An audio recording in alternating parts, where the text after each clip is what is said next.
आज हम Indian polity के एक इम्पोर्टेंट टॉपिक फंडामेंटल राइट्स को कवर करने वाले हैं।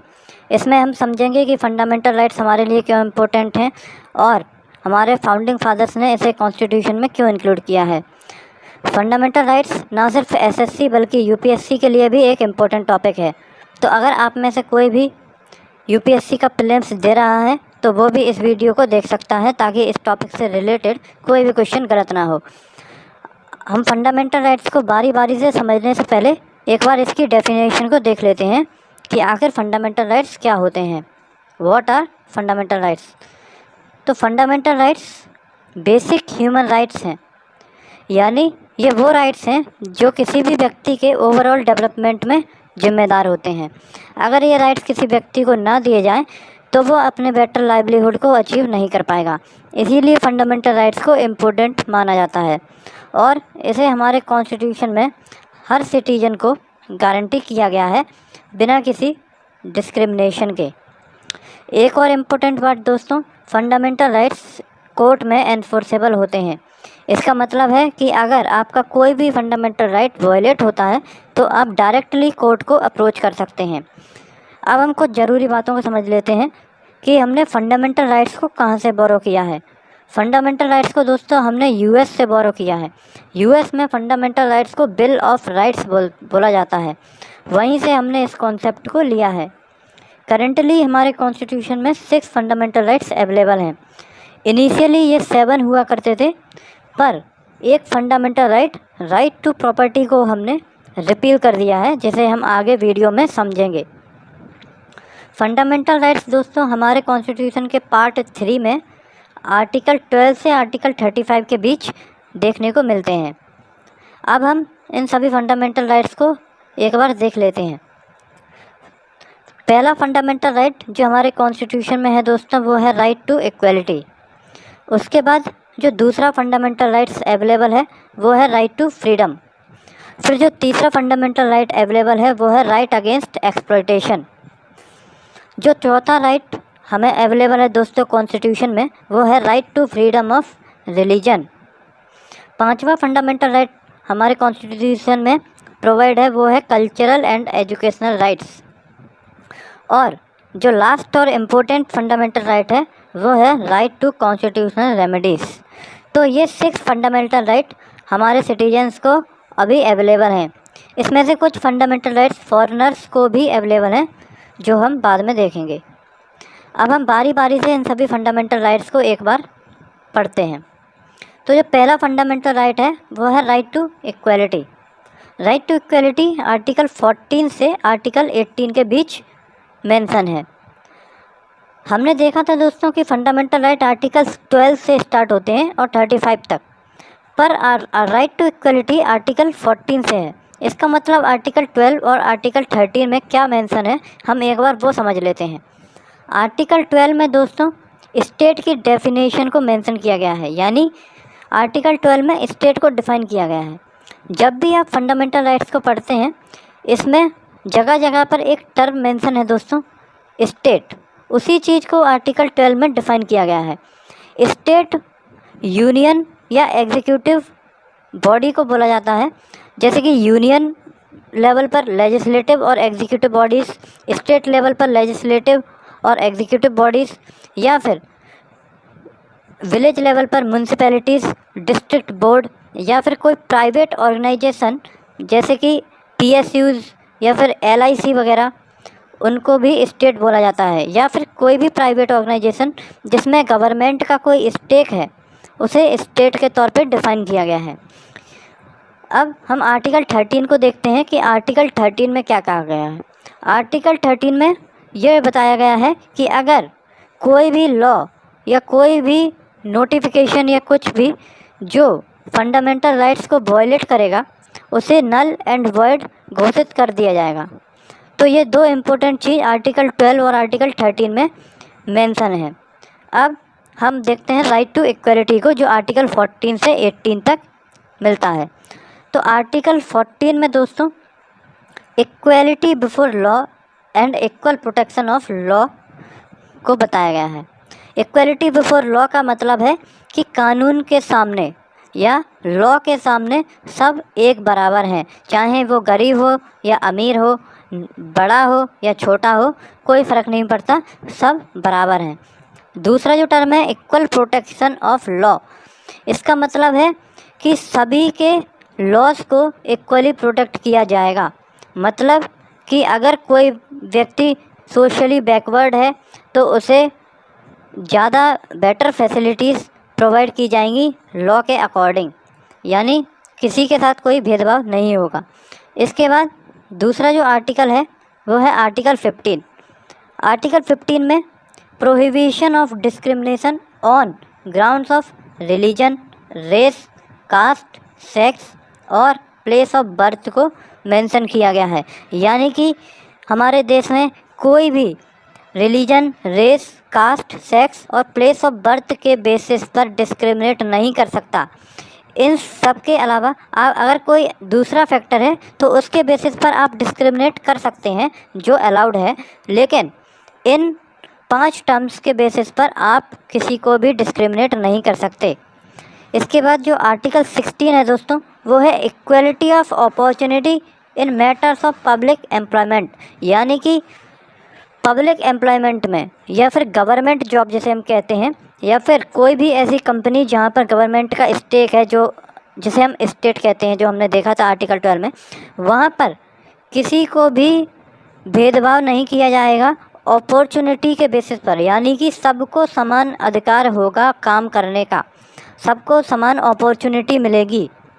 अगर आप एकेडमिक्स में अच्छे हैं या किसी भी फील्ड में अच्छे हैं तो उस बेसिस पर आप मेरिट के बेसिस पर सिलेक्शन होगा। इसका कहने का मतलब है कि आप मेरिट के बेसिस पर सिलेक्शन कर सकते हैं, लेकिन आप किसी को डिस्क्रिमिनेट नहीं कर सकते अपॉर्चुनिटी में। आप ये नहीं कह सकते कि एक पर्टिकुलर रिलीजन को ही काम करने का अधिकार है या उसी को ही अपॉर्चुनिटी मिलेगी।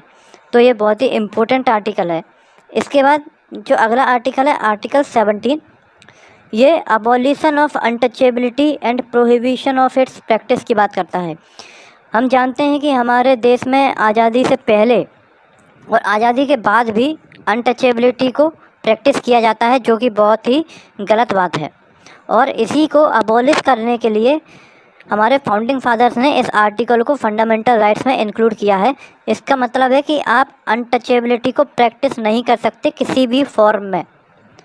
उसके बाद जो अगला आर्टिकल है दोस्तों, राइट टू इक्वलिटी का आखिरी आर्टिकल, वो है abolition of titles except military and academic titles, यानी कि आप टाइटल्स को नहीं रख सकते। हम जानते हैं कि आज़ादी से पहले हमारे देश में कई सारी प्रोविंसेस हुआ करती थी, राजा महाराजा हुआ करते थे, तो उनके नाम के आगे महाराज, चक्रवर्ती ऐसे टर्म्स यूज हुआ करते थे, जो कि आज़ादी के बाद अबॉलिश कर दिए गए। मतलब आप आज़ादी के बाद उन टाइटल्स को नहीं लिख सकते, अपने नाम के साथ आप महाराज नहीं लगा सकते, राजकुमार नहीं लगा सकते, ऐसे जो टाइटल्स जो यूज किए जाते थे वो आप यूज नहीं कर सकते। हालांकि आप मिलिट्री और एकेडमिक टाइटल्स को यूज कर सकते हैं, यानी कि अगर आप अपने टैलेंट के बेसिस पर, अपने स्किल्स के बेसिस पर अगर आपने कोई एकेडमिक अचीवमेंट हासिल की है तो आप उसे यूज कर सकते हैं। जैसे पीएचडी करने के बाद जो लोग डॉक्टर यूज करते हैं, या फिर जो आप मेडिकल की पढ़ाई करते हैं उसके बाद आप डॉक्टर का यूज कर सकते हैं अपने नाम के आगे। और मिलिट्री में भी सेम, आप कर्नल, जनरल, ब्रिगेडियर ऐसे टर्म्स का यूज कर सकते हैं, लेकिन आप इसके अलावा और कोई टाइटल्स को यूज नहीं कर सकते। तो ये हो गया राइट टू इक्वलिटी को। अब हम पढ़ते हैं अपने अगले article, right to freedom. Right to freedom article 19 से आर्टिकल 22 के बीच देखने को मिलता है। इसमें आर्टिकल 19 के अंदर 6 प्रकार के फ्रीडम्स को प्रोटेक्ट किया गया है। Protection of 6 right against freedom of. तो जो पहला है वो है स्पीच एंड एक्सप्रेशन। इसका मतलब है कि आपको अपने विचार व्यक्त करने की पूरी आज़ादी है, आपको कुछ भी बोलने की आज़ादी है, लेकिन इसमें कुछ रेस्ट्रिक्शंस हैं कि आप देश की इंटीग्रिटी और उसकी अखंडता को नुकसान नहीं पहुंचा सकते। यानी कि अगर आप कोई भी ऐसी बात बोलते हैं या भड़काऊ बयान देते हैं जो देश की अखंडता को, देश की इंटीग्रिटी को खतरे में डाले, तो वो अलाउड नहीं है। उसके अलावा आपको कुछ भी बोलने का अधिकार है, आप अपनी बात रख सकते हैं, चाहे वो किसी भी प्लेटफॉर्म पे हो। आप बड़े से बड़े व्यक्ति के सामने अपनी बात को बेबाकी से रख सकते हैं, अपने एक्सप्रेशंस को एक्सप्रेस कर सकते हैं। जो दूसरी चीज़ इसमें प्रोवाइडेड है वो है असेंबली, यानी कि आपको असेंबल होने का अधिकार है। आप कहीं भी सेरेमनी कर सकते हैं, कोई भी असेंबली कर सकते हैं। आप शादी वगैरह में जैसे हम देखते हैं कि भीड़ इकट्ठी होती है, तो वो आपको अलाउ है, आप कहीं भी असेंबल हो सकते हैं किसी भी प्रोग्राम के लिए, किसी भी फंक्शन के लिए। उसके बाद जो तीसरा राइट है वो है एसोसिएशन, यानी कि आपको कोई भी एसोसिएशन बनाने का अधिकार है। आप किसी भी प्रकार का एसोसिएशन बना सकते हैं। जैसे कि हम देखते हैं आजकल जो पार्टियां बनती हैं, पॉलिटिकल पार्टी, वो एक तरीके का एसोसिएशन है, तो जो आप बनाने का अधिकार है आपको। और आप कोई भी एसोसिएशन, कोई भी महासभा या गठबंधन टाइप का बना सकते हैं। उसके बाद जो अगला राइट है वो है राइट टू मूवमेंट, यानी कि आप देश में कहीं भी फ्रीली मूव कर सकते हैं, आपको कोई रोक टोक नहीं है। हालांकि इसमें रेस्ट्रिक्शंस हैं कि अगर आप देश की इंटीग्रिटी या उसके फ्रीडम को हार्म पहुंचाते हैं तो आपको रेस्ट्रिक्ट किया जा सकता है, या कहीं पर भी आपके जाने से कोई बात बिगड़ सकती है तो वहाँ पे आपको रेस्ट्रिक्ट किया जा सकता है। और सेम चीज़ एसोसिएशन में भी लागू होती है, यानी कि आप एसोसिएशन फॉर्म कर सकते हैं, लेकिन आपको कोई भी ऐसा नहीं है कि आप कोई टेररिस्ट ऑर्गेनाइजेशन फॉर्म कर दें और फिर आप कहें कि ये तो मेरा राइट है कि मैं एसोसिएशन फॉर्म कर सकता हूँ। जी नहीं, आप वही एसोसिएशन फॉर्म करेंगे जो लीगल है और जो देश के लिए हानिकारक नहीं है या देश को नुकसान नहीं पहुँचाएगा। इसके बाद जो अगली फ्रीडम है वो है राइट टू रेसिडेंस, यानी कि आप देश के किसी भी हिस्से में कहीं भी रह सकते हैं, कहीं भी ज़मीन खरीद सकते हैं, प्रॉपर्टी खरीद सकते हैं, आपको पूरा अधिकार है।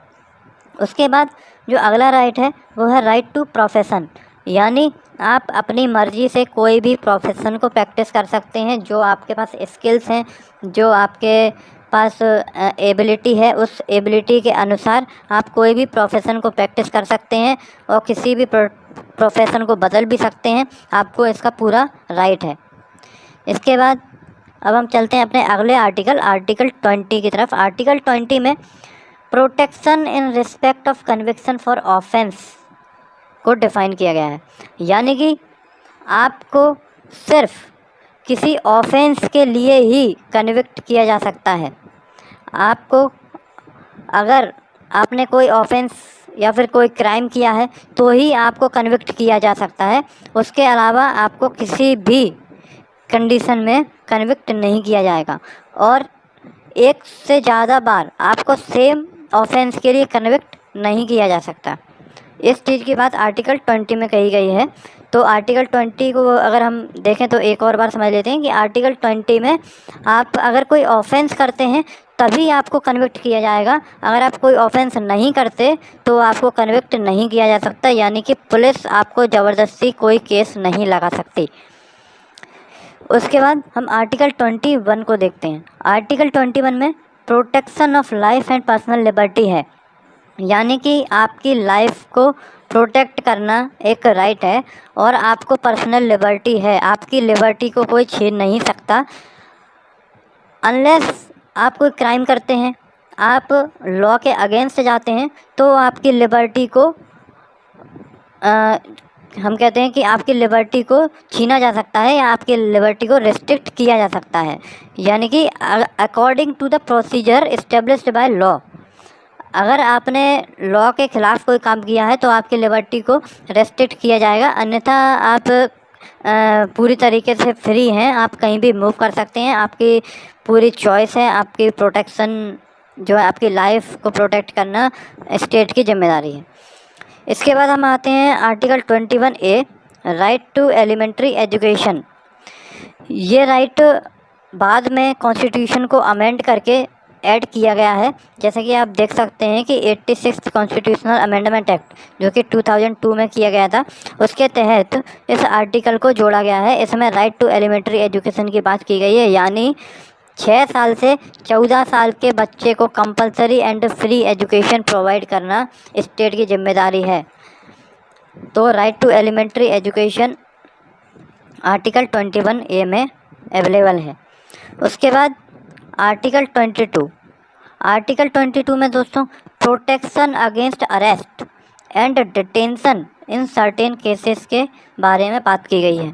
प्रोटेक्शन अगेंस्ट अरेस्ट मतलब कि आपको बेवजह अरेस्ट नहीं किया जा सकता, मतलब पुलिस आपको बिना किसी कारण के अरेस्ट नहीं कर सकती, और इसमें 24 आवर्स के अंदर पुलिस को आपको मजिस्ट्रेट के सामने पेश करना होगा। अगर वो ऐसा नहीं करती है तो उसे आपको छोड़ना होगा और वो इलीगल डिटेंशन माना जाएगा। और अरेस्ट करने से पहले पुलिस को आपको इस बात का कारण भी बताना होगा कि वो आपको क्यों अरेस्ट कर रही है। तो ये आपका राइट है कि पुलिस आपको अरेस्ट करने से पहले आपको इसका कारण बताए कि वो आपको क्यों अरेस्ट कर रही है, और विदिन 24 आवर्स वो आपको मजिस्ट्रेट के सामने पेश करे, और आप अपने वकील से भी बात कर सकते हैं। तो ये राइट्स आपको दिए गए हैं। इन राइट्स के बारे में आपको पता होना ज़रूरी है। अगर राइट्स हमें नहीं पता तो हमारा कोई भी एक्सप्लॉयटेशन कर सकता है। इसीलिए फंडामेंटल राइट्स बहुत ज़रूरी हैं, हर देश के हर नागरिक को पता होना। अब हम चलते हैं अगले राइट की तरफ जो हमें कॉन्स्टिट्यूशन में अवेलेबल है। अगला राइट है दोस्तों राइट अगेंस्ट एक्सप्लॉयटेशन। ये राइट आर्टिकल 23 और 24 में अवेलेबल है। आर्टिकल 23 में prohibition of traffic in human being and forced labour की बात की गई है, यानी कि पहले स्लेवरी, ट्रैफिकिंग, ह्यूमन ट्रैफिकिंग बहुत ज़्यादा मात्रा में होती थी दोस्तों। उसी को रोकने के लिए, उसी को प्रोहिबिट करने के लिए इस फंडामेंटल राइट को हमारे कॉन्स्टिट्यूशन में इंक्लूड किया गया है। मतलब आप किसी भी तरीके की ह्यूमन ट्रैफिकिंग नहीं कर सकते, वो इलीगल है, और आप किसी से भी फोर्स्ड लेबर नहीं करवा सकते। फोर्स्ड लेबर का मतलब है दोस्तों कि ज़बरदस्ती किसी को काम करवाना, यानी कि उससे काम करवाना और उसे पैसे ना देना, वो फोर्स्ड लेबर की कैटेगरी में आता है। या फिर आप किसी व्यक्ति से काम करवाते हैं और उसे काम के अकॉर्डिंग तनख्वाह नहीं देते, वो भी फोर्स्ड लेबर की कैटेगरी में आता है। तो इस चीज़ को आर्टिकल 23 में प्रोहिबिट किया गया है, यानी कि ये इलीगल है। इसके बाद हम देखते हैं आर्टिकल 24 को। आर्टिकल 24 में prohibition of employment of children in factories की बात की गई है, यानी कि 14 साल तक के बच्चों को किसी भी हैजार्डस फैक्ट्री या फिर कोई भी, जैसे न्यूक्लियर फैक्ट्री है या फिर कोई केमिकल फैक्ट्री है जहाँ पे कोई हैजार्डस काम होता है, या कोई भी ऐसा काम होता है जो बच्चों के करने लायक नहीं है, तो वहाँ पर 14 साल तक के बच्चों का काम करना इलीगल है, उन्हें एम्प्लॉयमेंट देना इलीगल है, और इसे हमारे फंडामेंटल राइट में प्रोहिबिट किया गया है।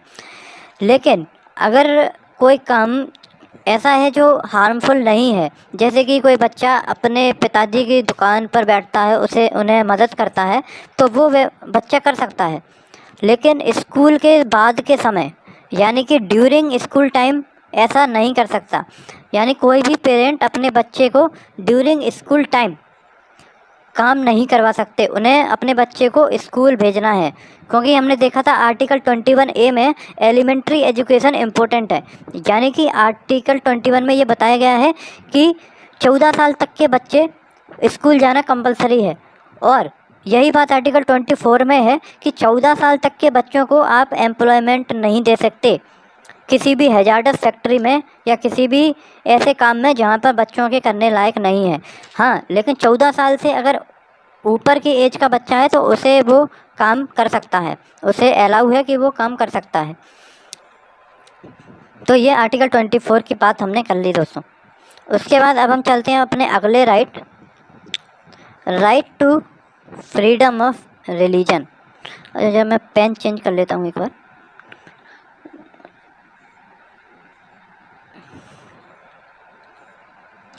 ये आर्टिकल 25 से 28 के बीच डिफाइन किया गया है दोस्तों। अब हम देखते हैं आर्टिकल 25 में freedom of conscience and free profession practice and propagation of religion की बात की गई है। यानी कि हमें फ्रीडम है कि हम अपने रिलीजन को फॉलो कर सकते हैं या फिर किसी भी रिलीजन को फॉलो कर सकते हैं अपने कॉन्साइंस के बेसिस पर। अगर आप अपने रिलीजन को चेंज करना चाहते हैं अपनी मर्जी के अनुसार तो वो भी अलाउ है। यानी कि आप किसी भी रिलीजन को चूज़ कर सकते हैं, उसे प्रोफेस कर सकते हैं, उसे प्रैक्टिस कर सकते हैं और उस रिलीजन को प्रोपगेट भी कर सकते हैं, यानी आगे फैला सकते हैं। तो ये आपको फ्रीडम है आर्टिकल 25 में कि आप अपने अकॉर्डिंग, अपनी चॉइस के अकॉर्डिंग अपने रिलीजन को चूज़ कर सकते हैं। उसके बाद आर्टिकल 26 में कहा गया है freedom to manage religious affairs. यानी कि आप रिलीजियस अफेयर्स को मैनेज कर सकते हैं, आप कोई रिलीजियस संगठन बना सकते हैं, आप ट्रस्ट बना सकते हैं किसी भी रिलीजन को मैनेज करने के लिए। और आपको फ्रीडम है कि आप रिलीजियस अफेयर को कैसे मैनेज करते हैं, मतलब स्टेट इसमें इंटरफेयर नहीं कर सकता कि आप किस तरीके से मैनेज करते हैं। आप अपने ट्रस्ट को बना सकते हैं, आप कोई संगठन जो आप चाहते हैं रिलीजियस संगठन बनाना तो वो आप बना सकते हैं, इसकी आपको फ्रीडम है। इसके बाद है आर्टिकल 27 जिसमें freedom from payment of taxes for promotion of any religion. यानी कि आप कोई भी पैसा जो रिलीजन के प्रमोशन में खर्च करते हैं या उसको प्रोपगेशन में खर्च करते हैं वो टैक्स से फ्री रहेगा, यानी उस पर कोई भी टैक्स नहीं लगेगा। जैसा कि हम देखते हैं लोग दान देते हैं तो वो जो दान का पैसा होता है उस पर टैक्स नहीं लगता, वो टैक्स फ्री होता है। यही बात आर्टिकल 27 में कही गई है। ये इसीलिए है ताकि लोग जो है रिलीजन को ईजिली फॉलो कर सकें और रिलीजन पे ज़्यादा जो है पैसे से संबंधित कोई भी दिक्कत सामने ना आए। इसके बाद है आर्टिकल 28। आर्टिकल 28 में freedom from attending religious instruction और worship in certain educational institutions. इसमें कहा गया है कि आपको फ्रीडम है कि आप कोई भी रिलीजियस इंस्ट्रक्शन को अटेंड करें या ना करें, ये आप पर डिपेंड करता है। आप किसी एजुकेशनल इंस्टीट्यूशन में अगर कोई वर्शिप होती है या कोई भी रिलीजियस प्रोग्राम होता है उसको अटेंड करना ना करना ये आप पर डिपेंड करता है, आपकी चॉइस पर डिपेंड करता है। ये आपकी पूरी फ्रीडम है कि आप उसे अटेंड करना चाहते हैं या नहीं करना चाहते। और कोई भी स्टेट फंडेड या फिर स्टेट रेगुलेटेड एजुकेशनल इंस्टीट्यूशन में किसी भी पर्टिकुलर रिलीजियस इंस्ट्रक्शन को अलाउ नहीं किया जाता। यानी कि अगर कोई आप सरकारी कॉलेज या सरकारी स्कूल देखते हैं तो वहाँ पे किसी भी प्रकार की पर्टिकुलर रिलीजन से रिलेटेड एक्टिविटी अलाउड नहीं होती, यानी स्टेट हर रिलीजन को बराबर सम्मान देता है। इसके बाद हम चलते हैं अपने अगले right, cultural and educational right की तरफ। ये आर्टिकल 29 से आर्टिकल 30 में है। आर्टिकल 29 में protection of language, script and culture of minorities की बात की गई है।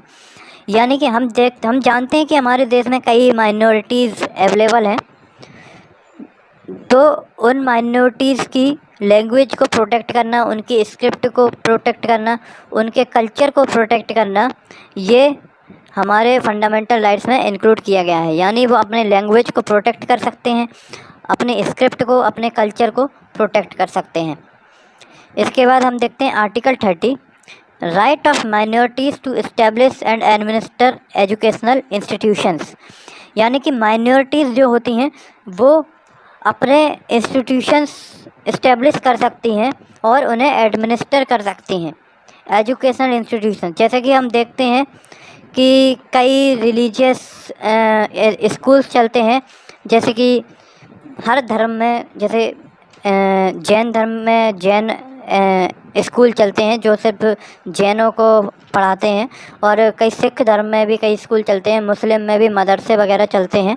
तो इस तरीके के जो एजुकेशनल इंस्टीट्यूशन है वो अलाउ किए गए हैं आर्टिकल 30 में। अब हम चलते हैं अपने अगले आर्टिकल, राइट टू प्रॉपर्टी, ये एक इम्पोर्टेंट आर्टिकल है दोस्तों और इम्पोर्टेंट राइट है जो हमें पढ़ना है, क्योंकि ये इनिशियली हमारे कॉन्स्टिट्यूशन में अवेलेबल था, पर 1978 में 44th कॉन्स्टिट्यूशनल अमेंडमेंट के बाद इस आर्टिकल को हटा दिया गया है, यानी अब ये फंडामेंटल राइट नहीं रहा। हालांकि ये अभी भी लीगल राइट है, पर यह फंडामेंटल राइट नहीं है।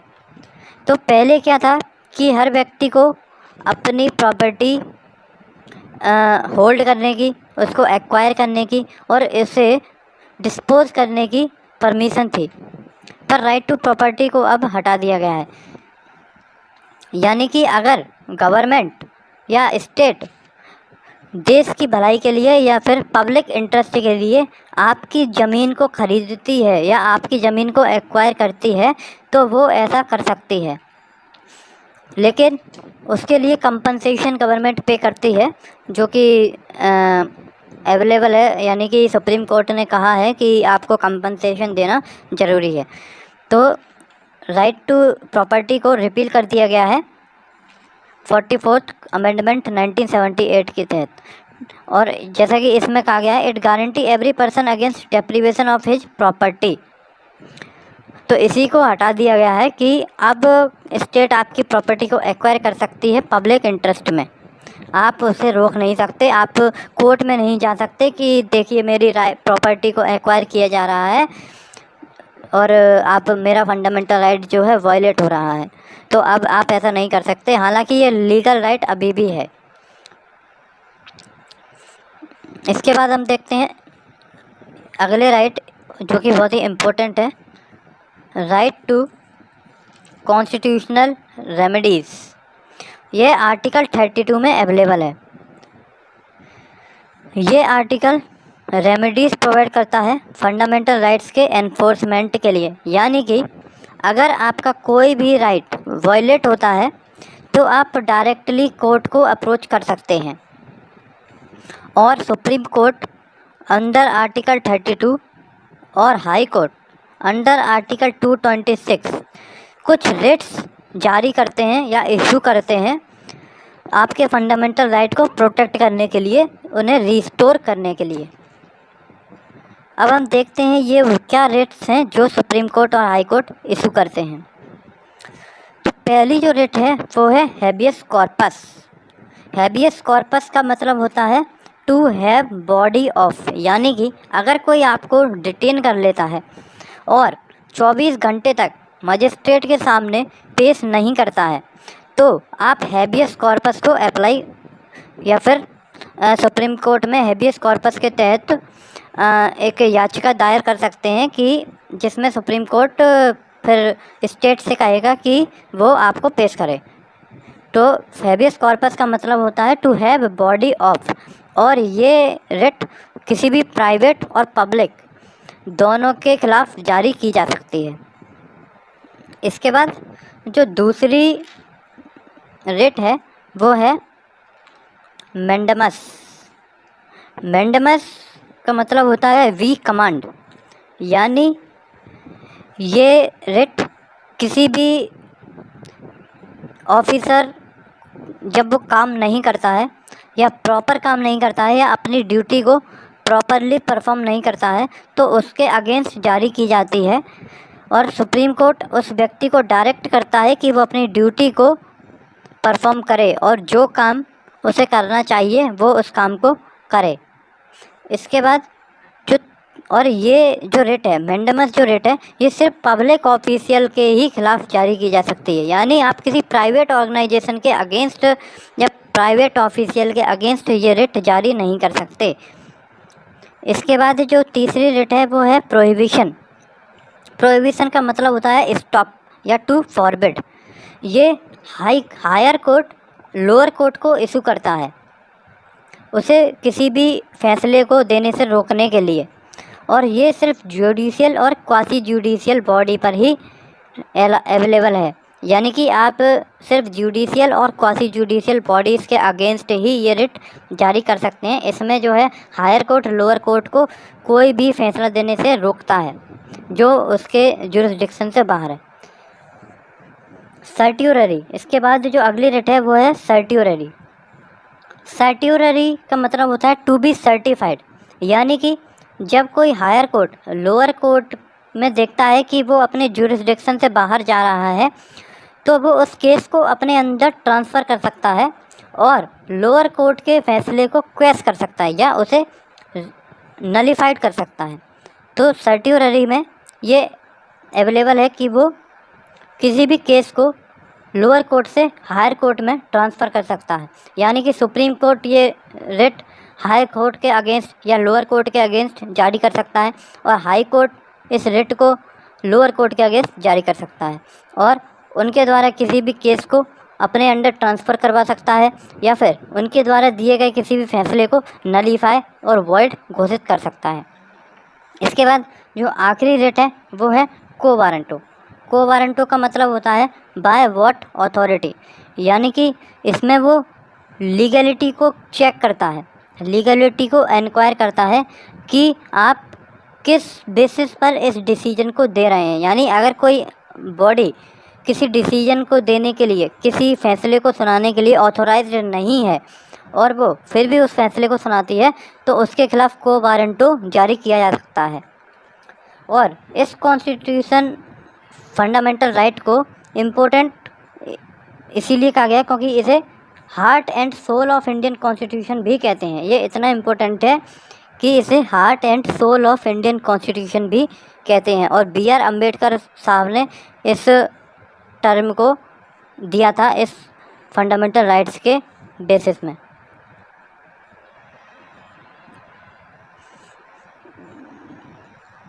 तो दोस्तों, हमने समझे आज फंडामेंटल राइट्स क्या होते हैं, कौन कौन से फंडामेंटल राइट्स होते हैं और उन्हें कब और कैसे प्रैक्टिस किया जाता है। होप आपको ये वीडियो अच्छी लगी हो। अगर आपको ये वीडियो अच्छी लगी है तो आप इस वीडियो को लाइक करें, इसको शेयर करें और हमारे चैनल को सब्सक्राइब करें ताकि ऐसी ही और वीडियो हम ला सकें।